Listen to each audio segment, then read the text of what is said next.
Olá, turma, tudo bem? Meu nome é Tatiana e eu vou dar para vocês uma aula sobre morte celular, mais especificamente sobre apoptose na patologia. Antes da gente começar a aprofundar no assunto de apoptose, eu acho interessante nós vermos a definição dessa palavra. E para ver a definição de uma palavra, eu gosto muito de olhar sua etimologia. E apoptose, ela é uma palavra que vem do grego apoptosis. Apo significa de e ptosis queda.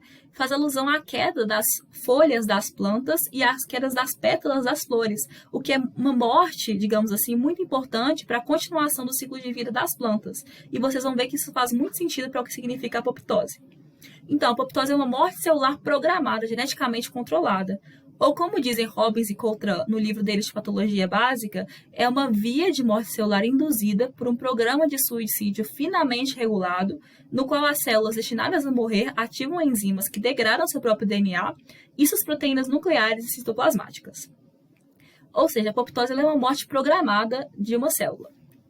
E ela pode ser tanto fisiológica quanto patológica. Então, vamos começar a falar da apoptose fisiológica.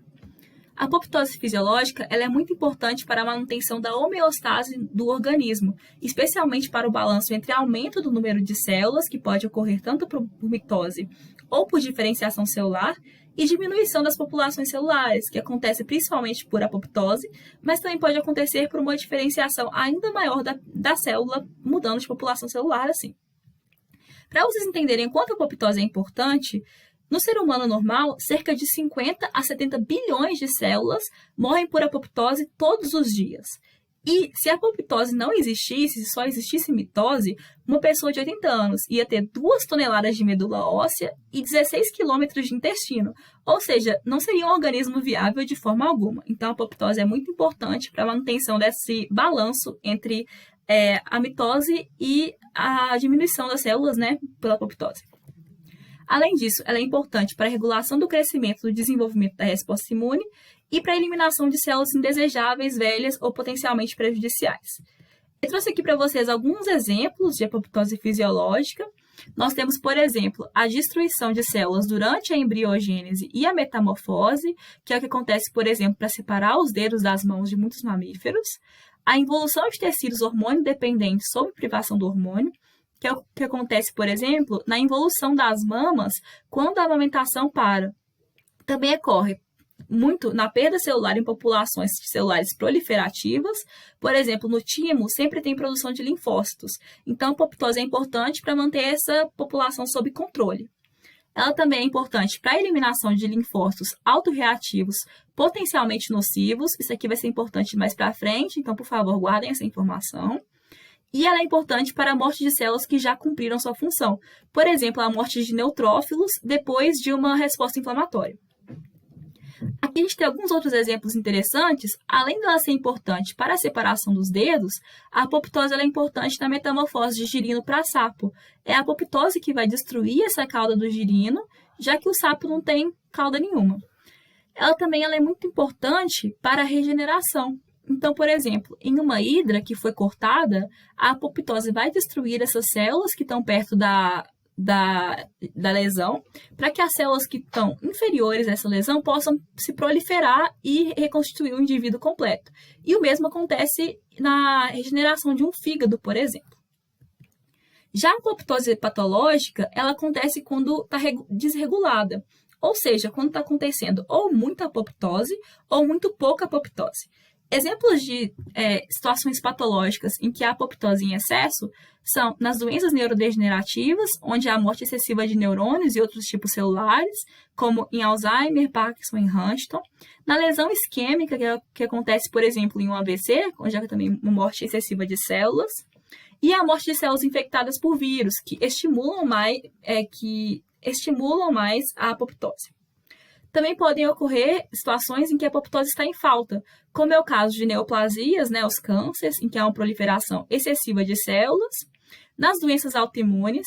Lembra que eu falei para vocês guardarem aquela informação sobre a eliminação de linfócitos autorreativos?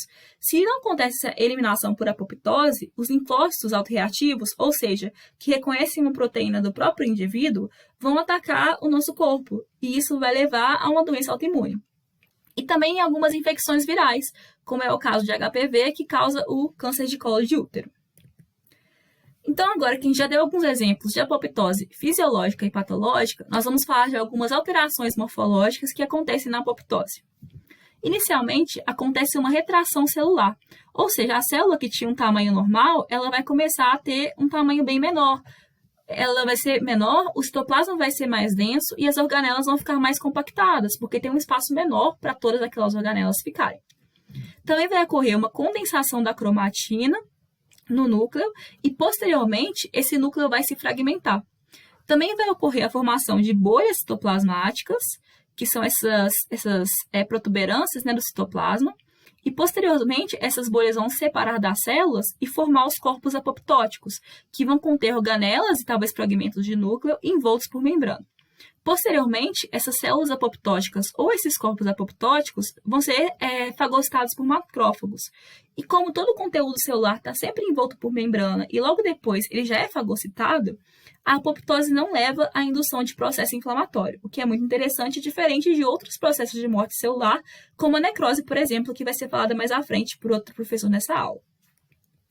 Então, agora que a gente viu aquele esqueminha, eu trouxe aqui para vocês alguma imagem de como é na vida real. Primeiro, imagem de histologia. Aqui a gente tem um pâncreas, né? A gente pode observar o tecido normal, as células assim compactadas, bem organizadas. E as células indicadas pelas setas, elas são células em processo apoptótico. Então, a gente observa que a célula teve uma retração, tem um espaço, né, em relação às outras células, o que não acontece no tecido normal. A cromatina está bem condensada, que a gente vê como o rosto está forte, né, que a hematoxilina cora o núcleo, e o núcleo também está fragmentado, se a gente observar, que é outro indicativo de processo apoptótico. Aqui a gente tem também uma imagem de um timo normal e aonde foi induzida a apoptose, e a gente observa como é muito diferente, né? Tem esse espaço maior entre as células, a gente observa que as células estão muito mais roxinhas, né? Porque tem uma condensação maior de cromatina, e como a apoptose foi induzida, basicamente todas as células aqui estão em processo apoptótico. Então, novamente, tem uma retração do citoplasma, que a gente observa, a condensação da cromatina e a fragmentação do núcleo, por exemplo. Então, seguindo para uma imagem, né, que ampliou mais as células, microscopia eletrônica de transmissão, a gente observa que as células normais, elas são bem grandes, o núcleo é muito grande, a cromatina é relativamente escassa, e quando a gente compara com células que estão em processo apoptótico, a gente vê uma condensação muito maior da cromatina, um citoplasma retraído, o núcleo começando a fragmentar aqui, né, a gente vê que tem uma separação do núcleo em relação a essa porção maior, e a gente vê um corpo apoptótico aqui, sem fragmentos de núcleo, com apenas citoplasma. Em um estágio mais avançado, é interessante que a gente vê essa aqui, um início de separação, né, da bolha, da membrana, que vai dar origem ao corpo apoptótico, essa condensação muito grande da cromatina no núcleo, novamente. E um estágio ainda mais avançado, é interessante a gente ver que tem um macrófago aqui, que fagocitou alguns corpos apoptóticos. Então, novamente, a gente vê que tem a formação, né, dos corpos apoptóticos e que eles são fagocitados prontamente por macrófagos, sem extravasamento do material intracelular. Então, falando depois da morfologia, nós vamos ver algumas vias de apoptose. São duas principais. São duas vias, né? A mitocondrial ou intrínseca e a via do receptor de morte ou extrínseca. A via do receptor de morte, ela acontece com uma ligação ligante-receptor, que vai ativar uma cascata de apoptose e vai culminar na ativação de caspases. Já a via extrínseca, ela vai ocorrer com a ativação de uma família de sensores, BCL2, que quando ela detecta algum tipo de injúria celular, por exemplo, vai aumentar a permeabilidade mitocondrial, e a mitocôndria vai liberar proteínas pró-apoptóticas, como o citocromo C, que vai novamente ativar as caspases. Ou seja, o resultado final é a ativação de caspases. Mas vocês podem me perguntar, o que são essas caspases que são tão importantes para o processo apoptótico? Essas são proteínas, enzimas, que vão ter atividade endonuclease, ou seja, vai degradar porções do núcleo, né, proteínas nucleares, e vai degradar proteínas do citoplasma, como as do citoesqueleto, iniciando o processo de apoptose. Para finalizar, eu trouxe alguns exemplos de apoptose patológica para vocês. Inicialmente, quando há apoptose em falta, nós temos, por exemplo, a sindactilia, que é quando os dedos continuam juntos ao invés de estarem totalmente separados, porque não houve a separação completa dos dedos naquele processo embrionário. E nós temos também aqui um exemplo do câncer de colo de útero. Reparem que no epitélio normal, as células são todas organizadas em camadas, né, sem uma quantidade excessiva de células, e à medida que vai evoluindo para um câncer, acontece uma proliferação desordenada, as células se desorganizam, não ficam mais bonitinhas assim, até chegar no câncer em que tem uma quantidade gigante de células que não deveria estar aqui, ou seja, a apoptose estava em falta. E no caso da apoptose em excesso, eu trouxe um exemplo de doença neurodegenerativa. Eu trabalho com doença de Huntington, eu gosto sempre de falar sobre isso. Ela é uma doença genética que tem acúmulo de proteínas, assim como acontece no Alzheimer e no Parkinson, e causa morte de neurônios em duas regiões principais do cérebro. O estriado, como a gente tem nessas duas imagens, e o córtex. E a gente vê que em todas essas regiões que o estudo analisou, tem essas células com o citoplasma aqui retraído e bem condensado o núcleo. Em todas essas regiões. Observem bem que o citoplasma está bem retraído em comparação com o resto do tecido. Então, tem uma morte celular em excesso. Bom, gente, essa foi a aula. Espero que vocês tenham aproveitado e conseguido aprender um pouco sobre a apoptose. Qualquer dúvida, estou à disposição. Tchau!